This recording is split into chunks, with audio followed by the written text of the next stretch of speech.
I'm Mark Caro, and welcome to episode 218 of Caropop. If you'd like to throw us some support and help keep this thing going, please go to caropop.com.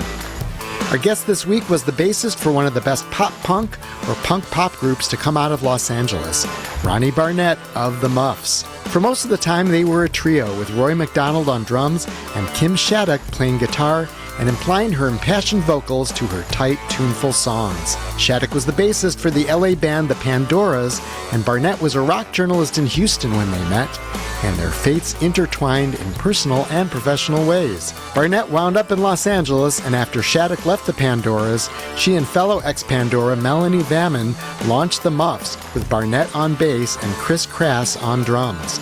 Barnett offers an origin story of that band name. After their initial indie singles, New Love, Guilty, and I Need You, the Muffs signed with Warner Brothers.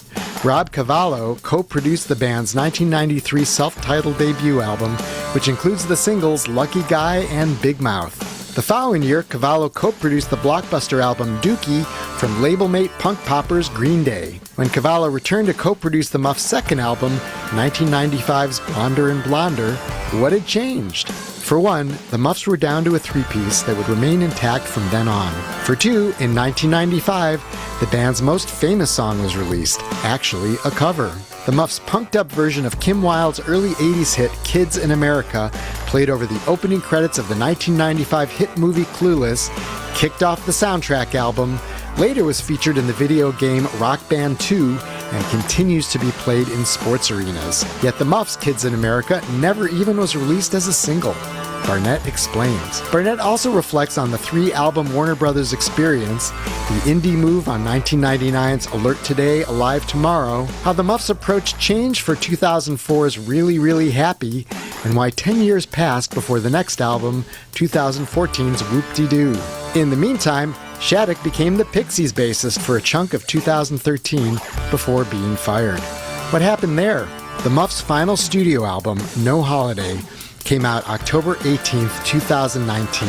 That was 16 days after Shattuck died from complications of ALS. She was seriously ill throughout the recording of that last album, though she kept her struggles private, so the outside world was shocked to hear that she was gone at age 56. Barnett takes us through this heartbreaking period and the efforts to honor Shattuck's legacy. He also discusses the Muffs' intersections with the band Red Cross and the LA scene, his life as a record collector, and where he is now. Whether you're listening to him play in the pocket or you're talking music with him, Barnett is outstanding company. Please enjoy this Caropop conversation with Ronnie Barnett. How many bands total have you ever been in? Ooh, that's actually a good question. Thank you. So we're rolling now. We're rolling. This is it. Okay. That was a real question. You don't have to do a grand intro or anything. Yeah, I love it. I'll do the intro later. Hey, Ronnie Barnett, welcome to Caropop. Thanks for being here. Sorry about that. I should have done that earlier. No. I'm always on the record, so don't worry about that. Yeah. Five. And I'm going to name them all now. Good. I was in two bands in high school, and then I put down the instrument. Always a bassist. Always a bassist. I used to hang out at the local record store and sweep up for promos. I'm talking when I'm like 13, 14, sometimes 78, 79, 80. And the manager there played bass. I'm from Houston, Texas originally. And he played bass, and he influenced me to ask for a bass. Now, I'm probably the only kid ever to ask for a bass, right? Like, no, bass is something people end up doing by default in bands generally. You know what I mean? Like a guitar player that just wants in the band, they need a bass player or whatever. Sure. Although there are your like Chris Squire, John Entwistle, oh my God, I have to do that sort of people. Or McCartney for that matter. But True. But yeah, no, I asked for a bass. So yeah. Bassists are cool. Yeah. As someone once said, easy to learn, hard to master, which is kind of true. You do have to have like a feel, like Sure. But yeah, I was in two bands in high school, and then I gave it up, and I thought I'd be a journalist like you, Mark. Right. And I did that. I actually did that. You went to the more stable profession, rock music. Well, in the mid to late 80s, I was like, this is great. I get free records. I get to talk to Sonic Youth. I get in these shows for free. And I was pretty good. I was instantly pretty good at it too. I made local musicians mad because I was honest and I would pan them. if you pan local bands, you work for a weekly music paper. Yeah, you get a lot of hate. Did you ever like open for one of these bands or share a bill with one of the bands that you panned later? No, but they used to say things like, "Oh, what do you know? You know the whole what you're not a musician. You can't." Yeah. Which is always that was ridiculous to me, even as a musician. Like people can have opinions without playing an instrument. You know what's worse than people having opinions? Nobody being out there having opinions. There's so fewer outlets for like any sort of reviews right now that you sort of look back nostalgically. Sure. It's easy for me to say for as someone who is reviewing stuff, because I'm sure that there are people who look back and like, yeah, your review totally sucked and took the wind out of my career, and because you were just in a bad mood that day or whatever. But the Foie Gras Wars got a bunch of reviews, but some other project I work on did not. And you're just like, the worst thing is not getting reviewed. When someone like trashes you, you're like, oh, they engaged with it. So good job for engaging with that stuff. And you're right. No. Well, I grew up on like Cream magazine and stuff, so I was all like conversational, tell it how it is. Right. Type of writer, which you're right, it doesn't really exist anymore. I got alerted yesterday to like 25 articles mentioning the Muffs, and it was the Violet Grohl announcement, and we got listed as one of her influences. But obviously, all these publications are running like the press release because it's like Billboard, Brooklyn Vegan, all the big ones, and it was all the same thing, all the thing listing us and Bjork and whoever else is in that list. So yeah, it is kind of a right. The cool thing now is that people can see that, and then the music is accessible in a way that doesn't involve running down to the record store and stuff. So that's a good thing. But no, true. But anyway, third band I was in was the Muffs. What was it? Wait, so what were the first two called? You said you're going to name them. Yeah. Oh, okay. I'll name them. The first one was called Blessed State, which is named after a Wire song. Okay. So this is my sophomore year in high school. I ended up in a band with a history teacher there and his brother, and they were into this new music. This is 1981, right? So to put in perspective, the other band that played the high school talent show played Hold On Loosely by 38 Special. And we were covering Wire, and we were covering Gang of Four. There you go. We did the Kinks too, but yeah, so we were called Blessed State. Then I kind of got stolen away by a rival high school band, and we were called the Distractions with a Y, DYS. And we did like tons of Police songs. We did, Loverboy songs. We did Asia. We did songs of the day, In Excess songs. I mean, and that's the initial band got me to like where I learned to play, and that band actually kind of got my chops up as a bass player. That's where and the other guys could really play. I was like the same kind of player, like in the pocket. Like I realized Sting was kind of a big influence on me, just not necessarily flashy and playing a lot of notes, but in the pocket and right necessary. Right. So anyways, so those were my first two bands. Third band was the Muffs. Then I kind of was in White Flag. It was kind of Muffs adjacent for like inside of a year. I'm just counting that. And then the other band, and now this is the one that's going to throw you. I was in a Journey cover band. Now this is before the tribute band stuff took off. So this is like late 90s into the 2000s, 3/5 lesbian Journey cover band. So this is when the Muffs were sort of on hiatus? No, this is when we were going. Now this was like a side thing. Like, so it was just a gang of friends. We play once a year, sell out Spaceland in Los Angeles. What was it called? And we were called Infinity. Okay. But me and the keyboard player were the guys, and the other three were girls, and we actually sounded pretty good. I wanted to get us on a real trip. That was before the tribute circuit. Now it's huge, right? Now, like, tribute bands are mainly they play like state fairs and stuff, and some of them tour and stuff. Anyway, we were pretty good. But that was kind of fun because I got to just stand in the back and play bass and wear a kimono on occasion. And were you a Journey fan? Did you grow up a Journey fan? Yeah, it's weird growing up. I had turned on that kind of music kind of by the time it came out. That's when punk and stuff came into effect. Though I always kind of skirted all the things. I was going to see Rush the same time I was seeing Bad Brains. Now it's easy to say that because everyone likes all kinds of music, but back then it was a little more. Now Journey, Journey sort of they were a little more prog, and then they became the Steve Perry vehicle, and that I do think that like that universe and the Wire universe, there's not like the Venn diagram intersection is not large. No, not all, especially then, right? But yeah, no. So I never saw Journey. I was kind of out on them by them, but I did have Infinity when it came out. So when I was 13, 1978, but I turned on them kind of right after that. And you're really into Kiss also. You picked up on that, Mark. Thank you. I did. I am. And you're famous for having been into Kiss for some reason. I know. Well, now it's kind of almost performance art as online, but that I'm such a Kiss guy. But I do love them, and they are the one band that I don't know. I kind of still collect everything by and stuff, which means reissues, right? They're not like an ongoing thing at this point. But no, I do love Kiss. I mean, it was the first show I got to go see that I wanted to see, age 11, 1976. I'm going to sound like an old guy, and so much of what we're going to talk about probably.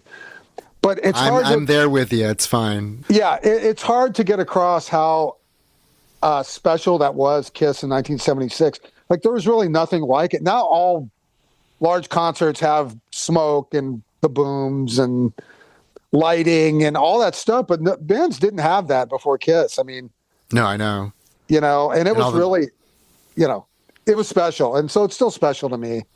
So. Something I like asking people, but I already know the answer for you if you told the truth, because I saw it when I was like doing my little research. Is that I like to say, what's the first album you spent your own money on? And for you, it was Dressed to Kill, right? It was. So the year before that, age 10, I borrowed money from my Uncle Mac and bought Dressed to Kill, which led to, Alive came out just a couple months later. And then, and I got to say, I turned on Kiss like after the solo albums, 1978. I didn't buy Dynasty at the time. So at age 13, 14, I was like, I don't like that disco. They're commercial. Kiss off. That's for little kids. Yeah. Now, of course, I love that record. And I did get back on board in 83. It is funny how like the music that you liked when you were really young and that you turned on when you got, quote, cooler ends up having a soft spot, like later. Like I watched the Billy Joel documentary and I'm just like, Billy Joel, and at the time it's like, I was sort of into Billy Joel, and then it was like, nah, it's Costello and Talking Heads and those bands and not Billy Joel. But now it's like, no, those are good tuneful songs. I still don't know why the graduations are on the wall instead of diplomas, but what? Yeah, I mean, there was so much stuff coming out then, right? Like if you look at any issue of Rolling Stone, it's all classic records being reviewed, like every single issue through like 1982. Right. Yeah, I used to hate Steely Dan, Cat Stevens. I like all that stuff now. James Taylor, I hated him. When did you start collecting records, by the way? Because you have like a pretty good collection from one, it sounds like. Yeah, well, starting like from that record where I borrowed money, my. So you're in Houston and you're like, accumulating. What happened was I grew up a rich kid. I got that over early on in my life, but I grew up a rich kid, and my parents separated. My dad had this real big stereo. He'd like to buy records, so we'd go to the big record store. It was Sound Warehouse, and that was our Tower Records in Houston.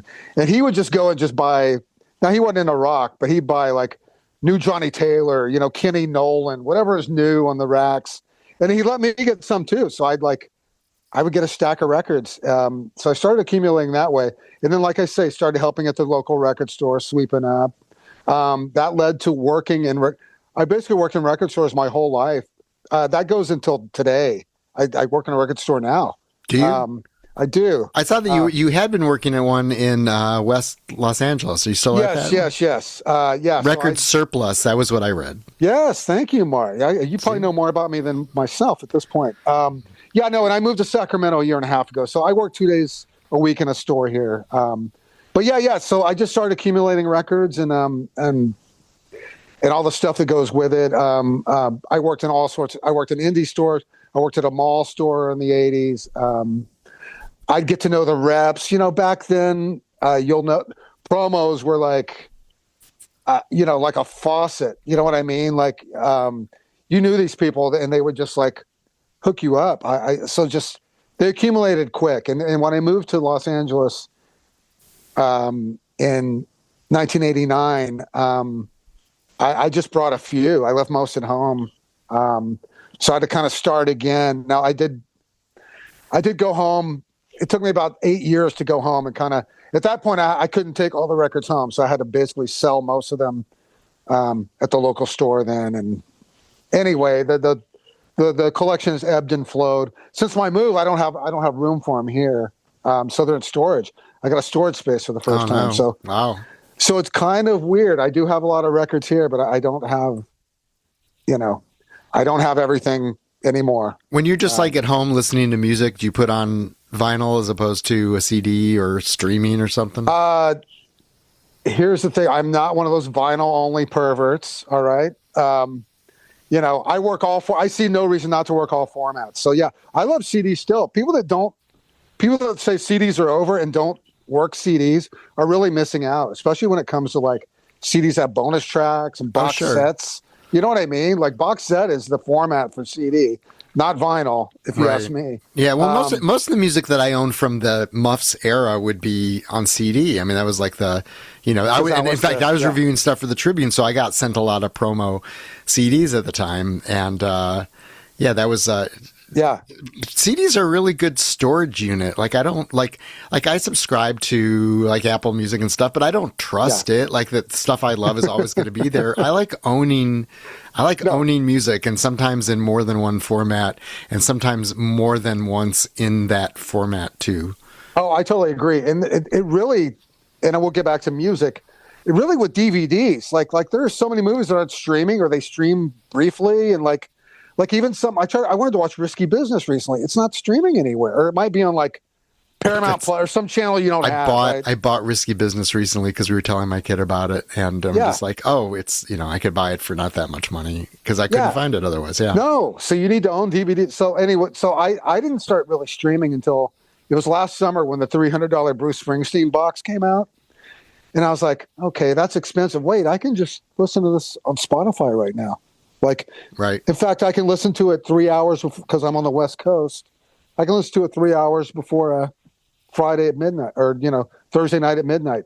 And so it's great. I see why people use it, and it's good to audition stuff and then buy it if you want to. You know what I mean? Like, absolutely, I do that all the time. Yeah. So I work everything. So and especially that has a lot to do with me moving and not being able to have all my records out too. Right. And CDs. No, and one other thing I want to add, if you watch like interviews with like Kevin Gray, all these heavy mastering guys, all these vinyl people, whenever they enter, they're like, what do you think of this pressing? And they're always like, well, it's really the CD sounds the best. Like, I've heard him say that. I've heard of these other like Bernie Grundman was like that. When I interviewed Bernie Grundman, he was one of my early guests, and I've talked to Kevin a bunch of times. Yeah. But Bernie was like, CDs are underrated. They're fine. And like Kevin's more of like an analog guy, but he'll also, like there's a lot of stuff that, he'll get sent things where there's just no, they'll have like a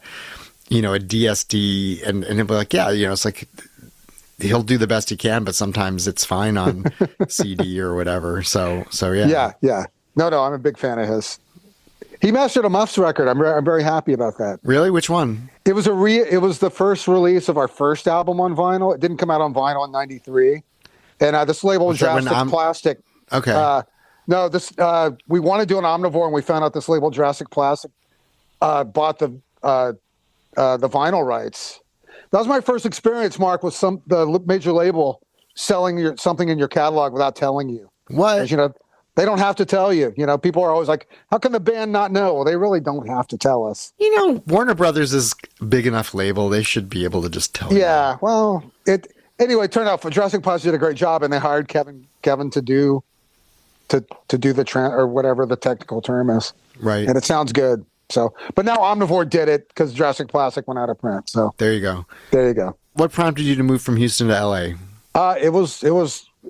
It was love. It was me and Kim from the Muffs. We had met in '86 when she was on tour with her former band, the Pandoras, and I went out to my brother lived in Southern California, so I went out and stayed with him for like a month, and I got in touch with Kim, and it kind of compounded our friendship, and we stayed in touch. And not to sound like a documentary, but you had there was no internet. You had to send packages and call on the phone, and we did. And then when I saw her again when she came through town in '89.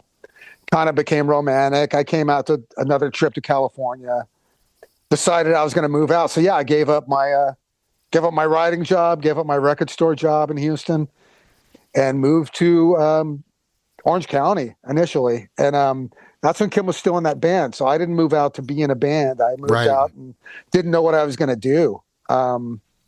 So it really was for love. Yeah. And so did you meet her? Were you like interviewing her, or like they're just going to a show and you were like a press person, or how did that happen? Yeah, it was. Well, I mean, being the press person, I was able to like know people at clubs, get backstage. I don't think I didn't interview them. Most of my interviews being the weekly were like previews. So it'd be like phoners. So I rarely did in-person interviews, but yeah, no, I just went back and just met them. And yeah, we just ended up talking and back then too, Austin was only like 2.5 hour drive away. So I'd often go to Austin. I'd have to go there to see some bands when they'd skip Houston, like Husker Du, or didn't play Houston, but I'd go to Austin. But yeah, after meeting Kim that first night, I drove to Austin next night, met her again in Austin. We talked even longer at this club called Liberty Lunch. And yeah, it just kind of slowly unfolded. Now she had a boyfriend. It was not romantic. I can't stress that enough. But yeah, no, it was just one of those things. We became friends and stayed in touch, and yeah. And then when you were in LA, you had a relationship, and then eventually a band. Yeah, we were a couple, and then I'd say about a year after me living there, she quit that band suddenly.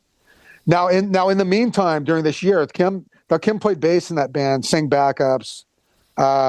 They had a sole songwriter. So Kim was already writing songs, playing guitar, always wanted to lead her own band, even long before me when she was in high school.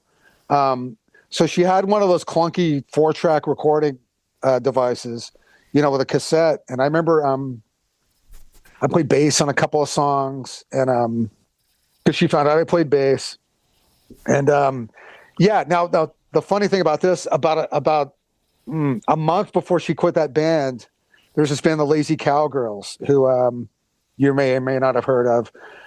They were a good rock band. They're very big in LA, and their rhythm section quit all of a sudden. And I said to Kim and our friends, I'm like, should I pick up the bass again and try out for the Lazy Cowgirls? And I was like, yeah, you should. And so I kind of went through this rigorous trying out thing with them, which started with a lot of talking on the phone before I actually physically auditioned. By the time I physically auditioned, Kim had quit the band, and we were already practicing as the Muffs. And I didn't I auditioned for Lazy Cowgirls, and I didn't make it. They turned me down.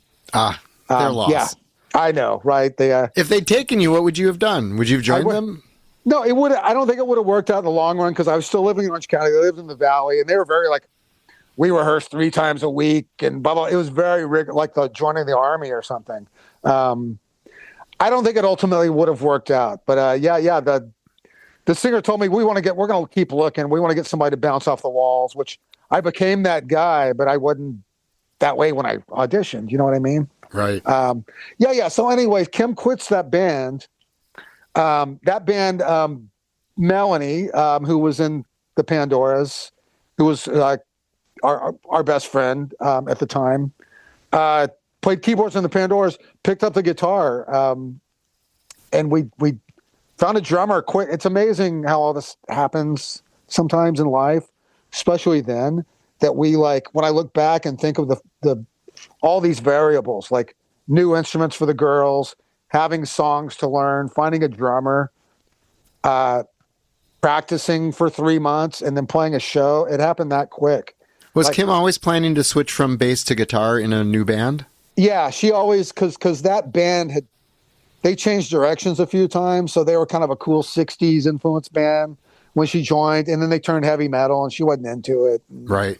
The audience dwindled and everything, and yeah, so she really was talking about having her own band. Now, I'm so resistant to change. When she quit that band, I was like, you can't, what are you doing? You can't quit. She's like, no, we'll have our own band. It'll be fine. I'm writing my own songs. Haven't you noticed? Yeah. And I noticed the songs. I noticed they were pretty good, but yeah, I don't know. But yeah, we were playing. She quit that band in August 1990. We played our first gig in January of 91. So that's how quick everything happened. Yeah. Yeah. And how many songs did you have when you did that gig? Like how many originals? Let's see, because definitely the early band, the songs came in big batches.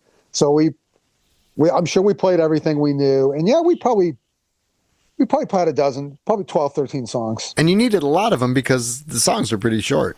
We did. And there were a couple of covers. We did a Saints cover. But no, and our first gigs were with these psychobilly bands that we were friends with. And then, I'm back then too, there were just all these clubs. Like once we started playing, we played twice a week, like in the area, you know what I mean? Where it was a little outside Los Angeles sometimes, but within the town, there were like 5 showcase clubs for bands like us, And so we were able to do it. And once we started playing these clubs, the clubs liked us. And so we started getting booked very quickly. And we were talking to Warner Brothers 8 months later, They came to the show?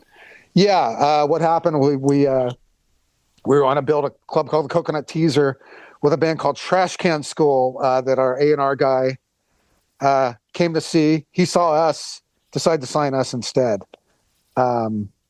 So his name was Dave Katznelson. Now Dave was the young A&R guy at Warner Brothers. He basically signed Flaming Lips, but his boss Roberta got the credit for it. And then Dave became full-fledged A&R guy and had just signed Mudhoney. So this is post Nirvana. So everyone wanted to sign Mudhoney because they were the next biggest band in Seattle. And so Dave had just signed them. And so decided to sign us. And then he brought in another A&R guy, Rob Cavallo. So we actually had 2 A&R guys and we signed. Now, when we signed, and I'm proud of this, Mark, we didn't have anything on. We had just recorded our 2 indie singles that were going to come out at the same time. Right. But we didn't really have anything on tape. So we signed to a demo deal because we didn't have anything really professionally recorded. And we didn't have a manager nor a lawyer, none of that stuff. Now, this is Los Angeles where bands have that often before they play gigs, especially back then. This is back then. Now it's completely different, right? I don't even know how it works at this point. But you definitely think of bands being pretty savvy on that stuff in LA in particular. Absolutely. And you hear about bands, whatever, they get signed and they're told not to play gigs anymore until their record comes out. And, they get shuffled off. Was that then or now? Because now with YouTube and all that, there's like this added sort of like, it's sort of been a bummer because like a lot of times you'll see a band and they won't debut new songs because they know where they're going to end up online. But back in the early 90s, True. Were you getting that kind of feedback back then too? Yeah, no, I mean, we were always playing new songs. Yeah. So you're right though. That does exist now. Yeah. By the time we stopped playing, which was 2017, a lot has happened since then. Like we missed out on the projection screens behind the stage. That would have been a blast to play with that. I would have had the Kiss logo. There you go. You know what I mean? Bands should do more than just have their boring look. But yeah, no. And actually when we signed, like Kim was signed to a public, even though she didn't write in her former band, she was signed to this publishing deal and they swept her under the rug. When we got signed, all of a sudden they came crawling. I'm like, oh, you're signed with us and all that stuff. We had to get all those business people as soon as we got signed. Yeah. Did she name the band, by the way? We look, it's hard to think of a name. It means, I want to clear this up. It means mistake. All right.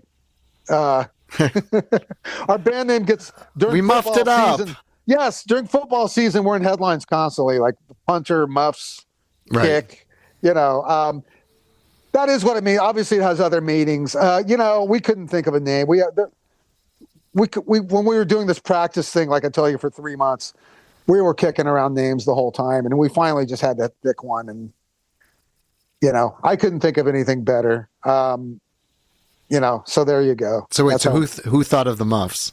I don't know exactly. It wasn't me though. It could have been one of the girls. It could have been our drummer, Criss, at the time. I think it was one of the girls. It's probably Kim. It probably was Kim. But it wouldn't have but girls thinking about, I don't want to say girls. You could say girls. I can't say it. But yeah. But Kim's obviously thinking about like sort of sports mistakes. No, our girl. No. The girls in our band were no.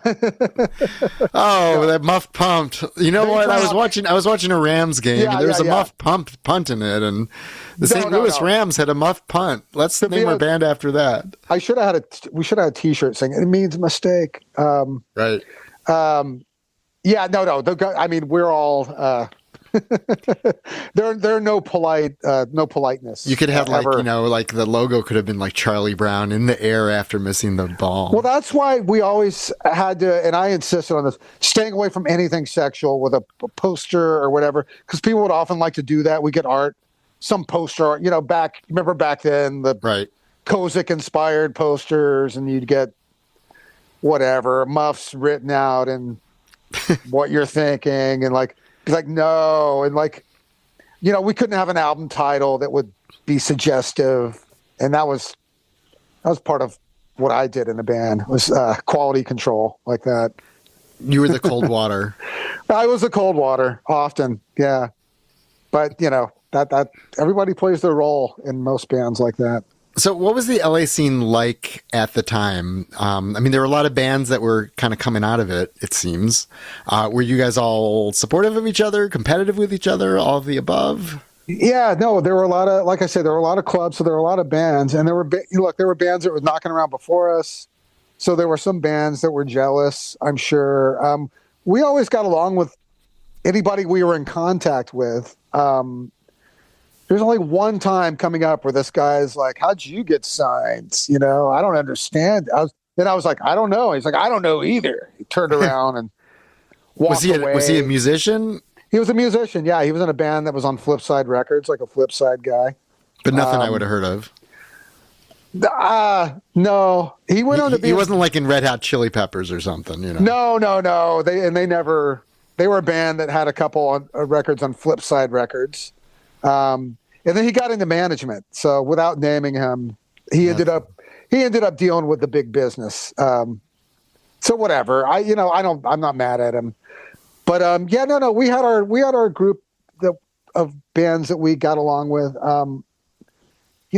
Guitar bands and whatever, like-minded bands. And then also when I moved to LA and because of the girls' former band, we were kind of grandfathered in with these bands like Red Cross and stuff that were our friends. We practiced at this practice space.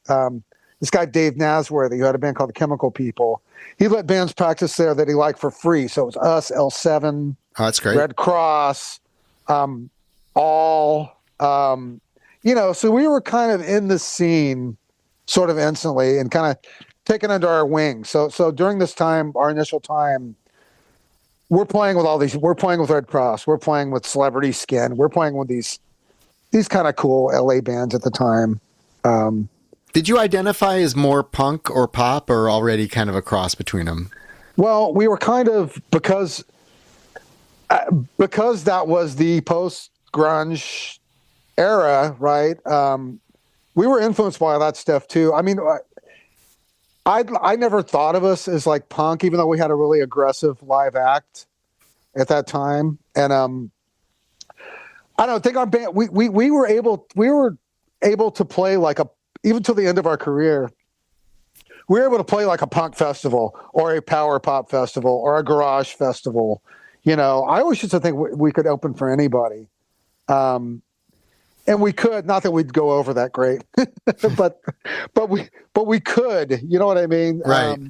But I didn't know whether there was like specifically like a punk scene versus the pop scene, and there was any lines in the sand on any of that stuff. We kind of skirted those, and we never were too deep in any of them, right? So we kind of shook the real punkers because we weren't punk enough, right? Even though we were loud and again played hard, if you will, music. But we kind of lost the guys who would go in the slam circles, right? We didn't really have them. Right.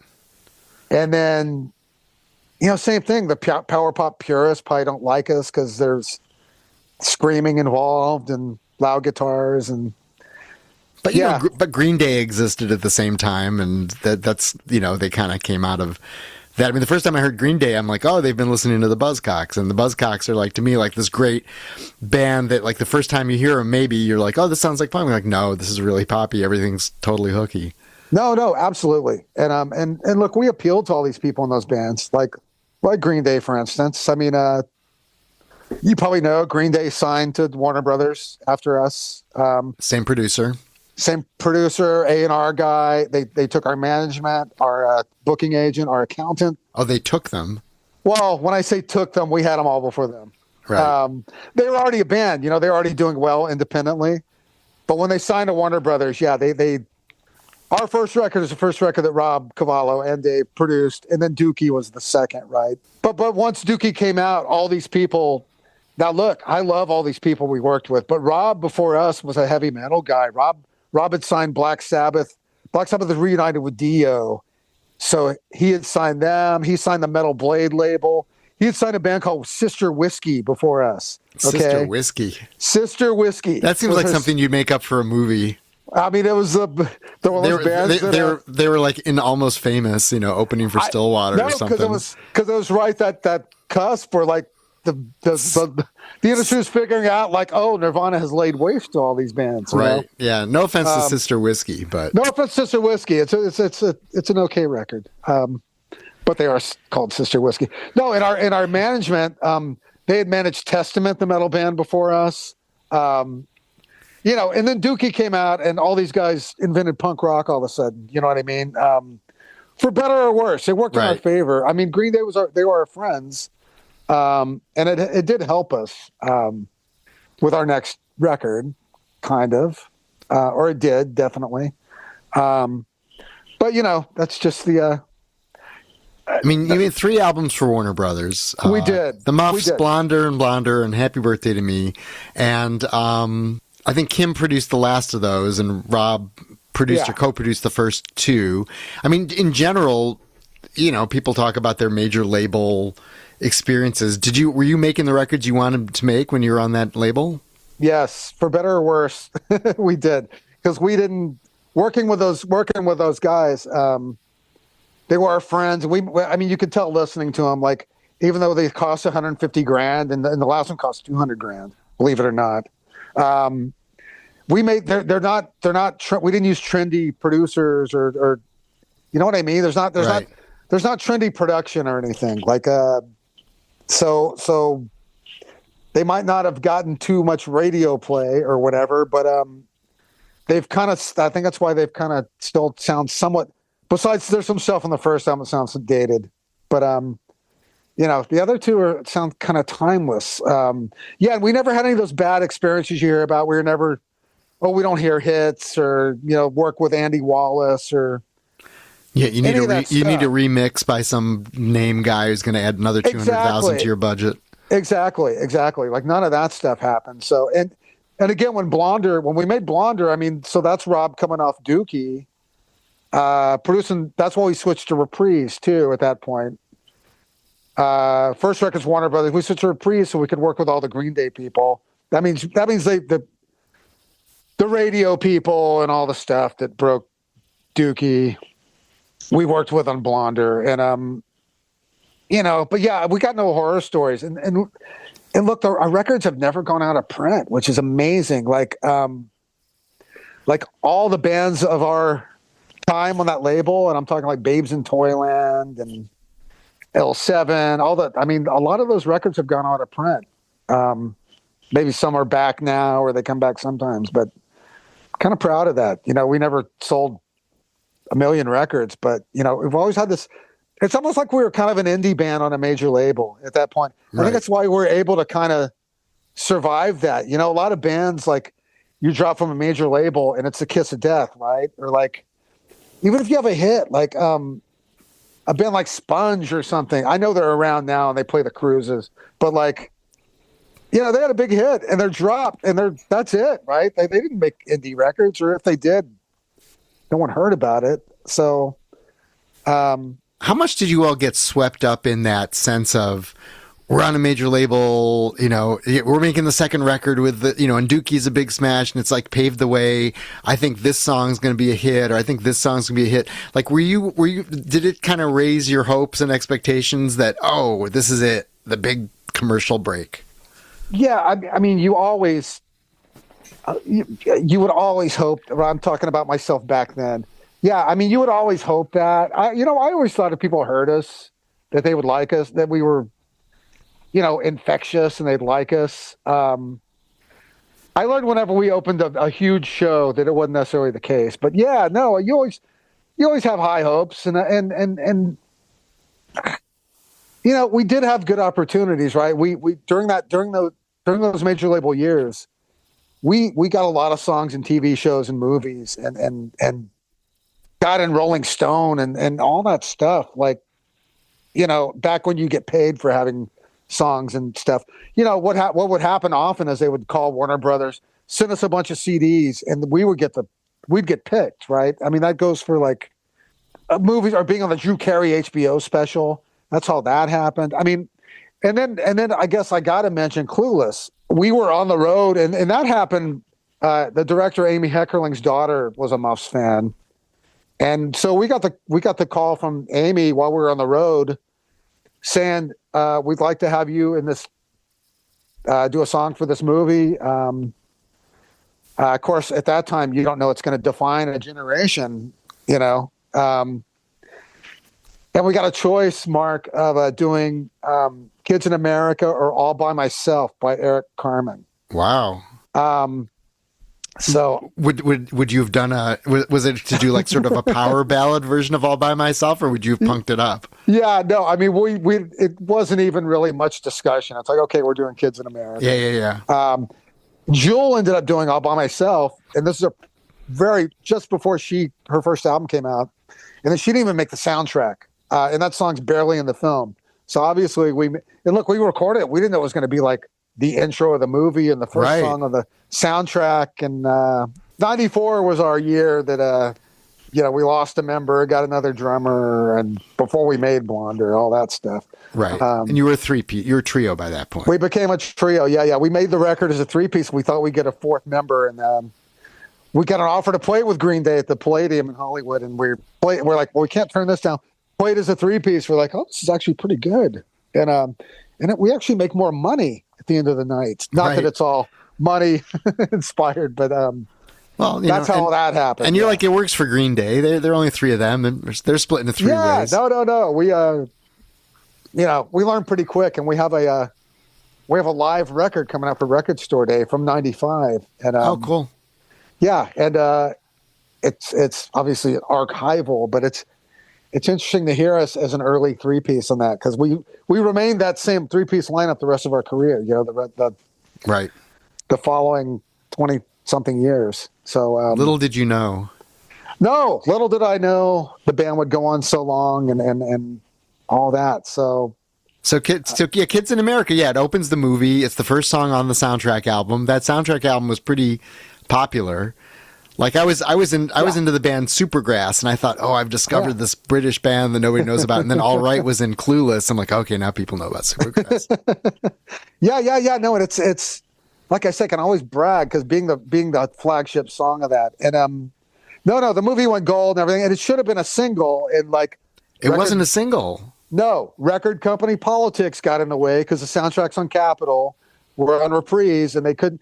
You think it would be in the best interest for Reprise to get on board with that, but they didn't, and so it was never a single. Yeah, I was double checking that, looking at your singles discography, going, it was not a single. It was not a single, but it's like, it's to this day, it's like played in sports stadiums and stuff, and ends up in TV shows still. So thank God. And and we never played it live. This is a good story. So we never played it live back then. We tried to practice it, and dare I say it's a little dumber. I know we're not Emerson, Lake and Palmer or anything, but like our songs are like deceptively a little fancy. Like there's different chord changes, and we're not just a 3-piece rock band. And Kids in America is kind of a 3-piece rock band song. And we'd always start to play it at practice and be like, we're not going to do this. So cut to this would be, God, I guess it's 10 years ago now. It was that anniversary, the 20th anniversary or whatever. Clueless was getting reissued on vinyl for the first time, and we got offered to do it on a VH1 morning show, play it live on TV. Again, one of those things like that Green Day gig where it's like, well, we can't turn this down. So we actually learned it, and not only we play it live on the TV, we started kind of playing it live at shows, and like people would go nuts. It's Of like, course. oh yeah, we have a hit single and we don't play it. And now we're playing You know, it. Los Lobos plays La Bamba. They've got a lot of great songs that are not La Bamba. But we should have called you up, Mark. I know.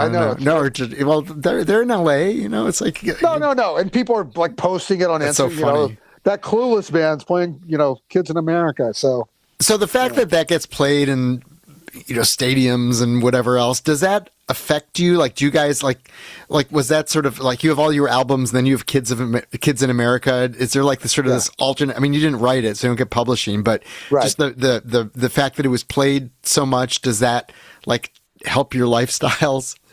I mean, not in a great way. I mean, we get performance royalties, but yeah, like you say, we didn't write it. Like the other bands on Clueless, I'll hear about like, oh, they bought a house. Like, so we bought a house for Kim Wilde. I'd love to meet her one day. Kim Wilde, if you're listening. Yeah, there you go. I should get her next. I'll try. Yeah, but it's just performance royalties or whatever. Yeah, I wish we owned it. I wouldn't be talking to you right now, Mark. I'd be in a hot tub or something. There you go. You can talk to me in a hot tub. It's all right. It's like you're on a computer. It's fine. Just don't drop it in the water. That's true. But was this like a happy thing about how sort of popular this did, or was it sort of a frustrating thing because A, it wasn't a single, and B, your own singles were not as famous as this cover? Yeah, I mean, no, it was this was around the time where like it wasn't like embarrassing to do that, or like the same time we had a song, maybe it would have been a year or two later, and a commercial for 3 years for Fruitopia, which is a lost drink. Fruitopia was kind of the Snapple thing that was owned by Coca-Cola. What was the song? It was an instrumental version of a song called Everywhere I Go from our first album. So that's one of our biggest paydays. That was very lucrative. And some of us didn't realize that was the Muffs playing behind Fruitopia. So it was just a thing, it took a generation with this, I caught up with the first record after that, so that must have been all good. But again, three we went down with the ship with that drink. So it was because it was 3 consecutive years we were in that, and that if we're talking about finances, that and Rock Band 2, the video game, those are our biggest paydays. What was the song on that? So you'll like this story. This is a good one. So the first one, because there were 5 different versions for that went down. So the first time they used Kids in America, so it was just performance royalties. But the next one, they wanted a real Muffs song from our third album, Happy Birthday to Me, right? So they go looking for they need the master tapes, right? Because it's Rock Band, and for those who don't know, video game and people play the instruments, and so they needed the separation. They needed to separate the bass, drums, all that. By the way, I've tried to play our own songs on Rock Band, and I can't do it. I get booed off stage. My own bass line. Anyway, we went looking for the tapes for the song, a song called Outer Space, and good song.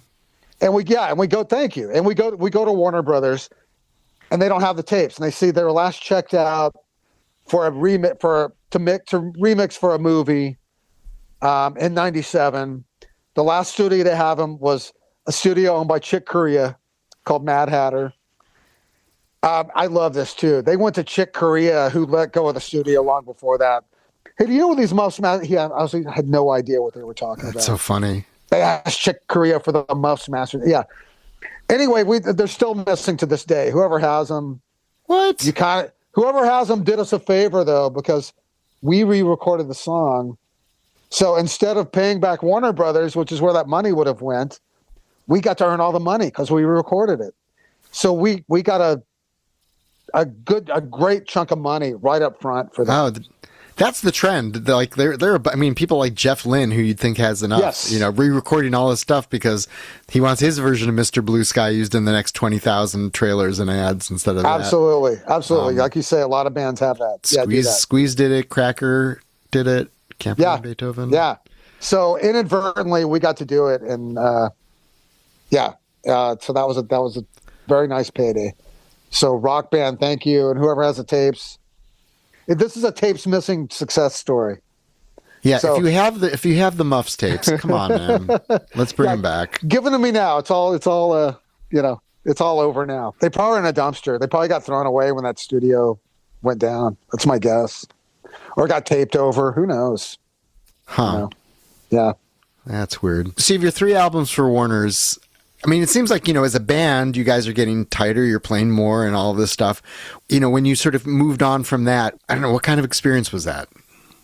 Yeah, well, we didn't know how to do anything else. So we kind of like went to the next label acting the same way, right? So the next label was Fat Records, owned by Fat Mike from NoFX, right? So he gave us a decent budget. We still had our manager from the record before, our major label manager, and we still now we were in a smaller studio. We weren't recording next to Eric Clapton, and this is kind of like, this is 1999, so this is where possibly late 98 when we're actually making the record. So this is kind of the beginning of people kind of having these bedroom studios and stuff, right? You mentioned the third Warner record being produced by Kim. We bought some equipment for her to record her vocals at home, which seemed really radical at that time to me.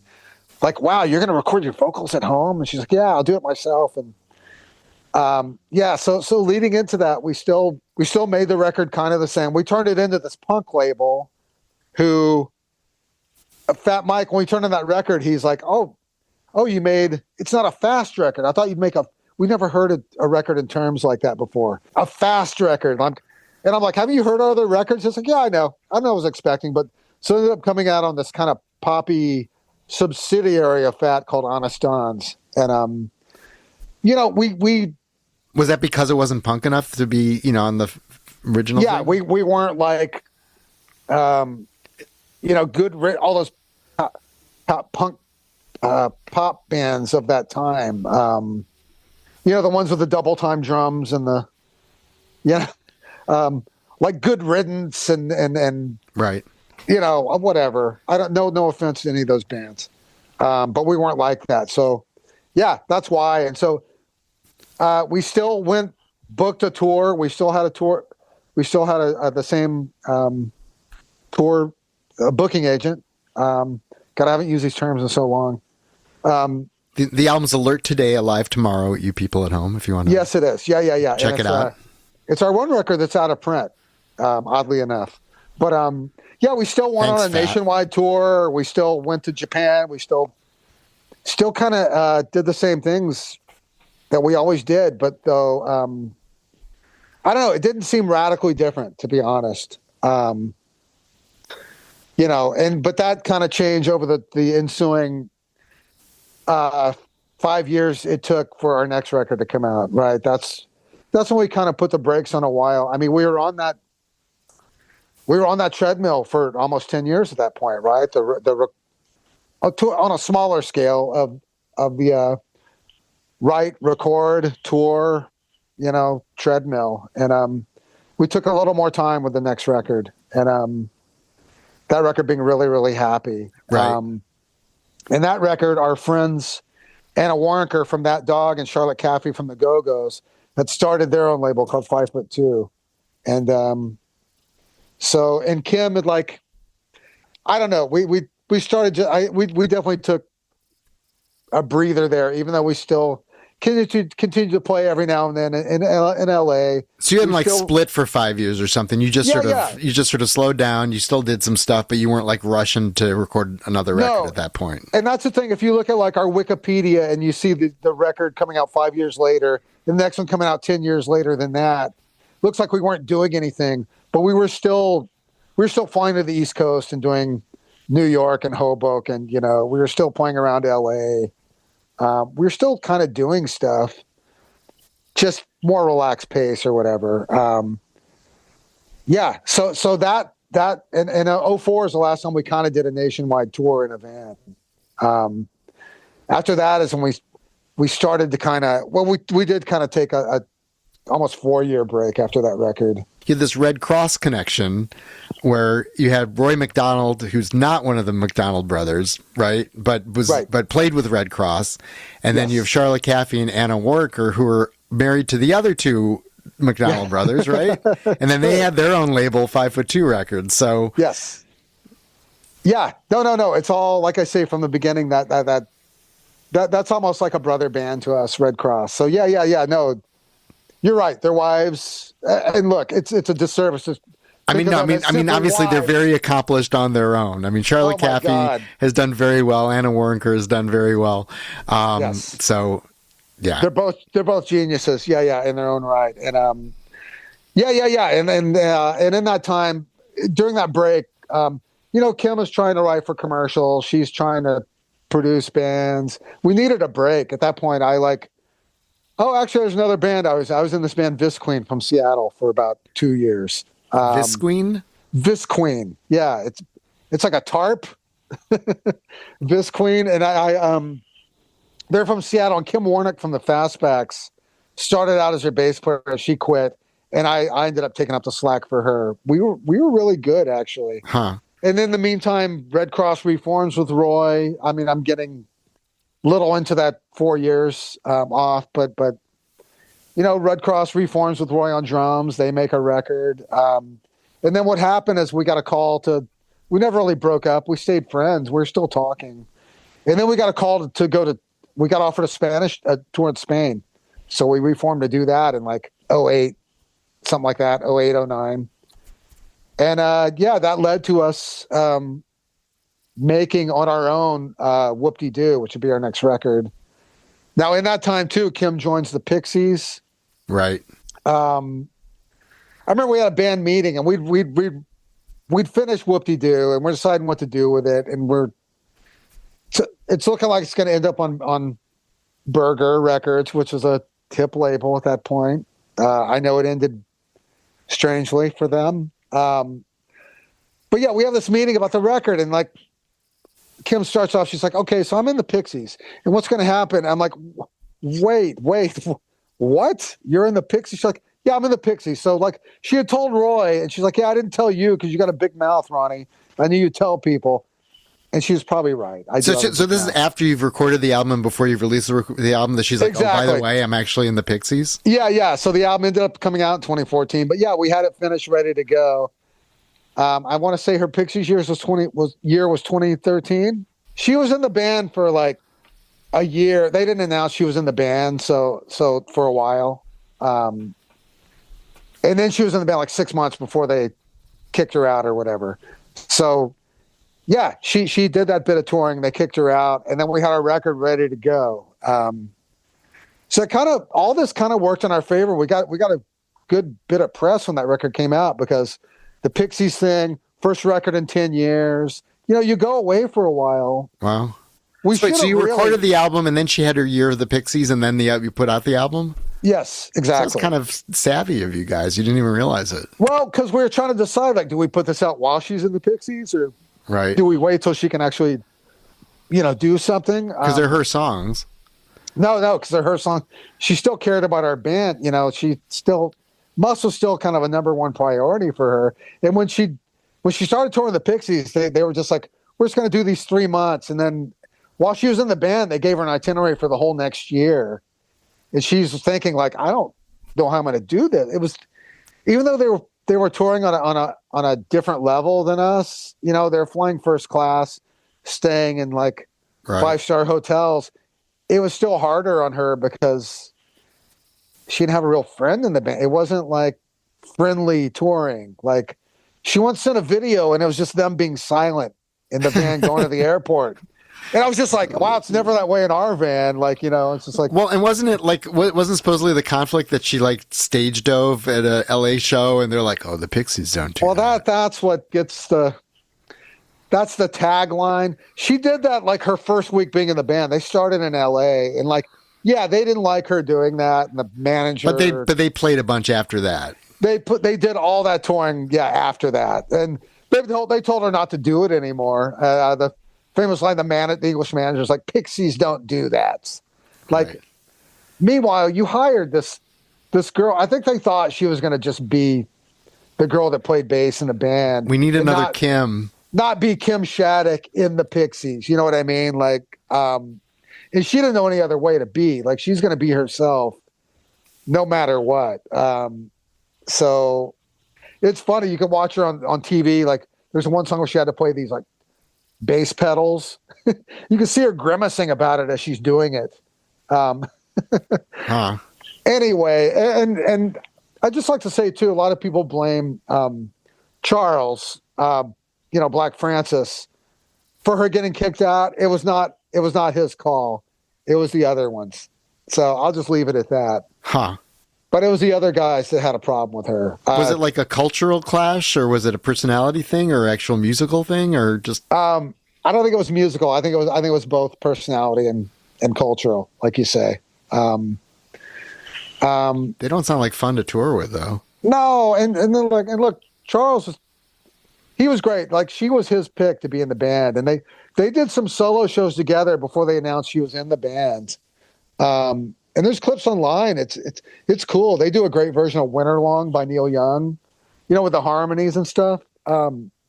She was good in the band. I remember seeing them. I was like, I got the chills. Like, when her harmony came in on Bone Machine, like, I was like, wow, this is good. But I mean, she wasn't just going to stand there darkened. That's how the Pixies are on stage. They're darkened and they stand there. And what was your reaction when she said, "I'm in the Pixies"? Yeah, I was shocked because, I didn't know. And then I'm shocked because, wow, I don't know this is going to take up a lot of her time. But I thought it was a good thing. I mean, me and Kim as a couple, going way back when we were a couple, we were huge Pixies fans. We went and saw the Pixies, like, we were big fans. So it was kind of amazing. I was amazed. Because first and foremost, and I don't know if you picked up on this during this interview, I'm a fan first and foremost of music, to being a musician. Like, I'm the rare musician walks in a room, doesn't let it known he's a musician. Like, most musicians, my band. Da, da, da. I'm not like that at all. So, like, I was more kind of in awe. Like, wow, you're in the Pixies. Amazing. Yeah. How long were you two a couple? 3 1/3 years. So we broke up right before we were making our first record. So that whole time, the initial time of the band, we were a couple. And then by the time we broke up, though, it was like one of those breakups where we're so done with each other. There was no jealousy or anything. Like, the problem was we knew how to irritate each other. So that was a problem in the van sometimes. But I was not jealous of her boyfriends or anything, and vice versa. And then, look, when we broke up, we were like, we got to talk. We're like, okay, look, the band's doing well. We gotta figure this out. So it kind of saved our friendship. Which, so had you recorded the debut yet, or no? And to make things even weirder, her boyfriend was the engineer of that first record. So did she meet him doing that record, or did she get him hired to do the record? No, we had met him before. We had recorded a song for a compilation before, and so it was like your Rumors, the first record. Thank you. Someone called it Punk Rock Rumors, and we were making it. Yeah. And his name's Brian Kehoe. He's gone on to have a huge career engineering and writing books and stuff too. So still a friend. All these people are still dear friends. You guys did Whoop-De-Doo, and the album after that was No Holiday, which came out 16 days after Kim passed away. Were you working on that album knowing, and people were so shocked when she died. People didn't know that she was sick. She was young. She was so full of life and all of that stuff. You're close. You're working on this album. I assume you guys knew what was going on with her health-wise at that point. Yeah. So how it happened was we worked as we always did, steadily. And again, during this point after Whoop-De-Doo, we were touring. This is when we learned we're kind of like REO Speedwagon. We can just go tour Japan, not have a new record, right? Like bands do now, right? But we kind of figured that out along that way. So when we played I'll put it this way, when we played our last shows, we didn't know they were going to be our last shows. You did not know that. And that's for Whoop-De-Doo. And so afterwards. It was in 2017, like spring of 2017. We went to South America for the first time. And man, that was amazing. Like, we were playing 1,000 capacity club in Buenos Aires. That's the cover of No Holiday. That's that crowd. And then we did a show in Vancouver, and then our plan was to like, okay, we had some new songs we were already playing that she had written. She was going to write more over the summer. We purposely didn't book any shows, and we were going to go in to make our next record. And what happened was at the end of that summer, she couldn't grip with her left hand. So she's going to doctors. Now, ALS, for those who don't know, ALS, Lou Gehrig's disease, it affects, I'm not technical enough to lay this down. It affects everything except your brain, right? Your brain is still full on, but you can't move anymore, and eventually you can't speak anymore. It's the cruelest thing that can happen. It's just an awful. It's the cruelest thing you can see happen to your friend. And it ran in her family. Her father had died of ALS. Her aunt had died of ALS. She was always scared because it can be hereditary. So she was always scared of it. So, and you can hear it. So we talked during the summer, right? But she picks me up to go do a podcast, and she breaks it. She kind of tells me on the drive, but you can hear a recording of this. She tells me about her not being able to grip with her left hand on this podcast. And you hear her talk about like, oh, I'm going to doctors, and some think it's carpal tunnel. Some think it's a nerve in my neck, which goes down to your arm. I'm going to be okay. And you hear me say like, I'm very concerned. Like I'm the worry wart of the band. And, so cut to about 2 months from that. And she gets diagnosed with ALS by a doctor that didn't even know it ran in her family. It's like, it's likely ALS. And we talk, we're all crying and all this. And it's like almost the first thing that she says is like, we got to finish this. We got to finish our record. Now, the only thing we had down were like, this is the first record too, where she kind of did rough demos. Like for other records, and there's actually a record that came out of really, really happy demos. You can hear it almost sounds like the record. Like she's using Roy existing drum tracks. She's playing the instruments. It sounds like the Muffs, and so she'd do these fully fledged demos. She didn't do this for this record. She had somewhere like just acoustic guitar. Some had a drum machine. So basically she oversaw this final record not being able to contribute to anything further than what she had done already. So we had to adhere to these weird demos. Roy recorded drums. Yeah, a lot of times the arrangement will sort of start off with her and the guitar, like acoustic guitar, and then it kind of builds from there. And that sounds like what you're talking about, where you're sort of building up from the demo, right? Yeah. Some things you can hear acoustic like that. Now there are about at least three, maybe 4 tracks that were left over from Whoop-De-Doo that were done. There was one we had to kind of create and make longer because it was only like a verse and chorus. So there was some studio magic involved in that stuff. But we and I always compare it to kind of Syd Barrett's Madcap Laughs, where they kind of had to adhere to his weird timing and stuff. We had to kind of do that, recording the drums and the bass and the instruments to most of those songs on No Holiday.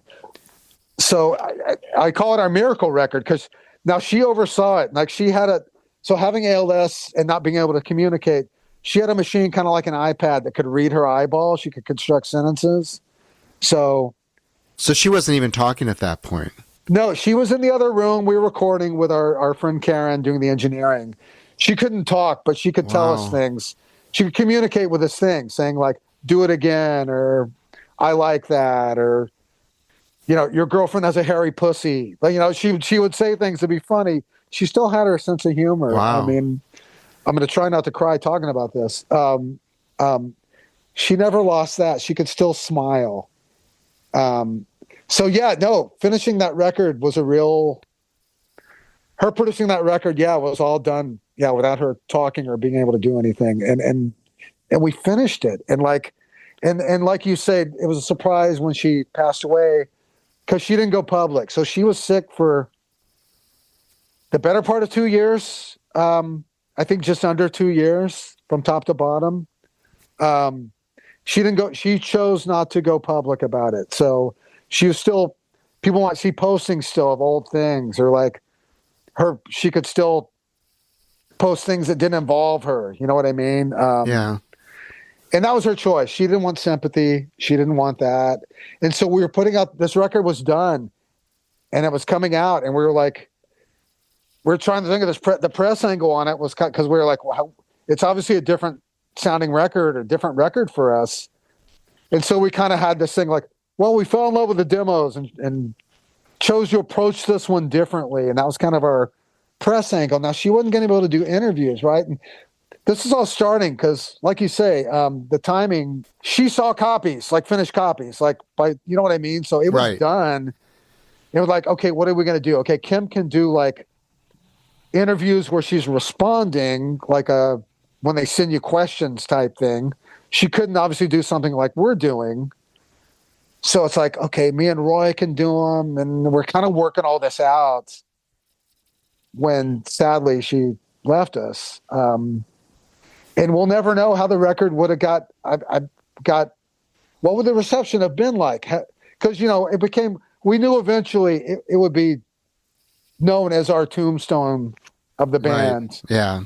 But we didn't, you know, people weren't supposed to know that. She was supposed to still be around, you know. Sure. No, I mean, like it looks like you're sort of waving goodbye on the cover to the audience, and yeah, no, all that because like the people saw the cover, like, is this a live record? Like people didn't know, but yeah, I knew that all that would make sense, like you say, like us saying goodbye on the cover. You know, I should say for people who don't know ALS too, it's a fatal disease. Like there's no cure, so some people hang around a little bit, some people don't. You know, so. And you don't want them to hang around and suffer, but you also want them to hang around because they're your friends and loved ones and everything else. So. Yeah, no, I mean, she tried, but it's, you know, and that was it. She left us. That would be like what, October, November of 2019. Yeah. October 18th, 2019. Right before COVID. And I think COVID would have been the fatal thing anyway, because often with ALS, it's the breathing and stuff that's going to be the final. Oh man. Yeah, no. Yeah. And the songs were all written before she was sick? Because you hear a song like Late and Sorry and there's like lines about being clearly ill and your heart goes into your throat, you know, when you're listening to that one especially. That was written before sick. Late and Sorry is back to whoop-de-doo outtake. So yeah, definitely. That's just Kim. Kim was always the lyrics are often mean and dark side. I won't go out till I'm ready. Yeah, no, that's just stuff you look back on like, wow, did she know something? She didn't. So it's not our black star necessarily where you can read where he knew what was happening. You know, she didn't know when she wrote she didn't know when she wrote any of this that she wasn't going to be around. So. I mean, it's heartbreaking either way, but. Yeah, but that we got it done is it's amazing. You know. Have you like played bass with anyone since then? I've done a couple. My line is always like, look, if Pat Benatar calls, I'm available, but I'm not looking to. Someone once put it well. They said, you know, that I didn't play bass in the Muffs. I was in the Muffs and played bass. And there's a difference, and you get it. And you know, yeah, I've guessed, you know, I played on a song for Paul Collins from The Beat on his record. Me and Roy played a Muff song with the Lindas live almost a year ago. So, you know, I don't say no, you know, if a friend asks me, but yeah, I'm not scouring ads looking to be in a band or anything, you know. And you live in Sacramento now. And I live in Sacramento now. Yeah. Which is great for getting on the guest list, Mark. No. What prompted you to move up to Sacramento? You're just a big Kings fan because they're such a good basketball team? Exactly. Well, they were until I moved here, right? Yeah, that's because you got all those ex-Bulls on the team. Yeah. No, my wife, we've been together 10 years. She's always lived here. We've had kind of a long distance relationship. Most of our relationship, I knew I'd probably end up here one day, but The house I lived in for 24 years, I didn't own it. My landlady passed away suddenly at age 61. Wow. And so long story short, that's all a good involved story too. Anyway, it was time to move. When did you move up? It would be September of the year before last. So I've been here a year and a half. Okay. Yeah. And it's, a smaller big city is actually not a bad thing. And by that time too, my band's over, and I don't know, it seemed like time. I've kind of we thought I'd be there longer. When I say we, me and my wife, we're kind of, it's time to come now, but it's okay. I mean, I don't have anybody bumping bass on my street or yelling, and there are things living in Los Angeles you have to deal with, and I'm still there a lot. It's fine. I still go and house sit for, we were there last weekend. I'm still there a lot, but you found a record store in Sacramento to work at. I did. Like 2 days a week, not too heavy. I miss my friends. There are events I miss, sometimes down there. But besides that, it's okay. It's okay here. I feel like I should know this, but have there been like sort of Muffs tribute concerts where, other vocalists will sing the songs and pay tribute? So COVID, speaking of that, the timing was bad, obviously. We had a Kim tribute. We had a Kim memorial kind of big show that was happening. It was sold out. It was going to happen. It was actually the Sunday after the Thursday where everything got shut down. Great. So me and Roy actually practiced. Steve and Jeff from Red Cross were going to fill in. Anna was going to sing some songs with us. Nina from Veruca Salt was going to sing some songs with us. Chicagoan, know her. Chicagoan, yeah. Other bands like Kathy Valentine was going to do it. Charlotte. It was going to happen, and then just COVID just knocked that right out, and just the shutdown lasted so long that it kind of just knocked the legs off of it.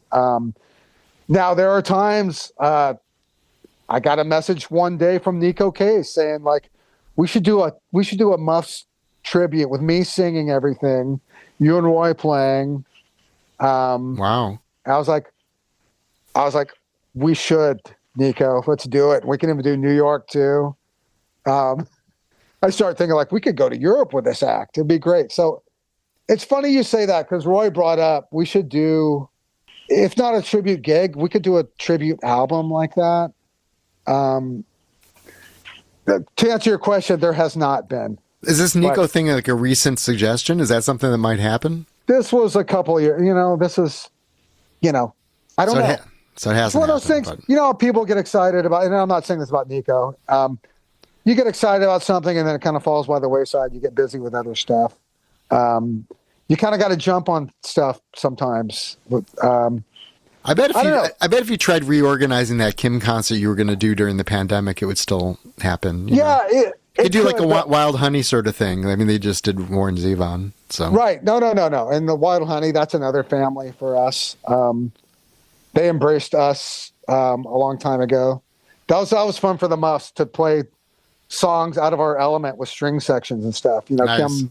Kim loved that too. So no, we could. I don't know.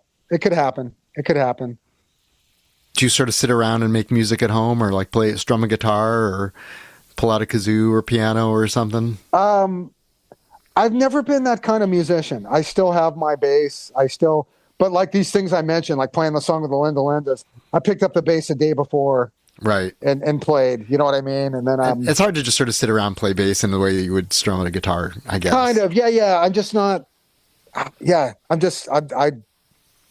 much rather listen to records here or whatever. I'm not a songwriter. Kim would always encourage me to write songs. I'd be like, Kim, I don't have the, I know some people go to songwriting classes. Pause for you. Pause. Well, I wrote I did not end up going to it, but yes, I've done it in the past, and the musician and I wrote a book together about songwriting. So yeah, no, I know you can learn things, structure and all that, but to a certain extent, I think it's something you either are born with or not. You know what I mean? No, the songwriting class isn't sort of. I mean, you're learning stuff, but it's more to kind of encourage you. The idea behind the songwriting class, and if you're in Chicago, you could take it with Steve Dawson at the Old Town School of Folk Music. The idea is just that anyone can really write a song, and it's sort of to give you prompts to make it a little easier, because sometimes it's just really hard to look at a blank page and do that. No, that makes sense. That said, sometimes you still need to like have some inspiration when you're like working through the compound chord, bank or something. So right. Look, I have no. I know the reason that me and you were talking to and everything. It's basically because of the songs that she wrote. It's because she was a special and your songwriter. Sparkling personality. Well, there's that too. But when she passed away, like Elvis Costello praised her songwriting. Like Kim would have freaked out, like had she known that or read that. Like But she knew that the Ramones were into her, though, right? Yeah. Well, we got that. Dee Dee Ramone saying your first 2 albums got me through rehab. We only had 2. That's one of the biggest compliments we ever got. We only had 2 albums when he said that. It didn't keep for him, sadly. Yeah. But Costello as a songwriter is a different kind of praise. No offense to Dee Dee Ramone and Joey Ramone, but no. And the Who put us on. When I eulogized her, I said I mentioned those things, and I'm like, I don't know where all these motherfuckers were when they were taking us for granted, but it's nice to read now. So, yeah, So, well, thank you. I don't usually do this, but thank you for being on Caropop, Ronnie Barnett. Absolutely. There's your formal goodbye. That's all for episode 218 of Caropop. Thanks so much to Ronnie Barnett for sharing his memories of Kim Shattuck and the Muffs, and for taking us inside how it all worked. Omnivore Records has released much of the Muffs catalog, often with bonus material. Titles include the 3 Warner Brothers albums, self-titled Blonder and Blonder and Happy Birthday to Me, as well as Really Really Happy and the final studio album, No Holiday. And for Record Store Day on April 18th, Omnivore is releasing a yellow vinyl limited edition of Live at Fort Apache, recorded around the time of Blonder and Blonder. Go to omnivorerecordings.com to learn more. And if you go to themuffs.fulfillmentmerch.com, you can order Muffs t-shirts and music, with proceeds going to the ALS Association Golden West chapter. Also visit als.org. You can find Barnett on Instagram at ronniebarnett.themuffs. Caropop is produced by Chris Wake, who has yet to muff this podcast. Thanks to all who support Caropop. If you'd like to throw something into the Caropop kitty, we'd be much appreciative. I'll give you a shout out on the next episode. Please go to caropop.com. Thanks so much for listening and being here. I'm Mark Caro. Please follow Caropop on the so-called socials at Caropopcast. You can follow me as well at Mark Caro, at MarkCaro. Please share this episode, subscribe here and on YouTube, tell your friends, and return next week for another Caropop conversation. Thanks.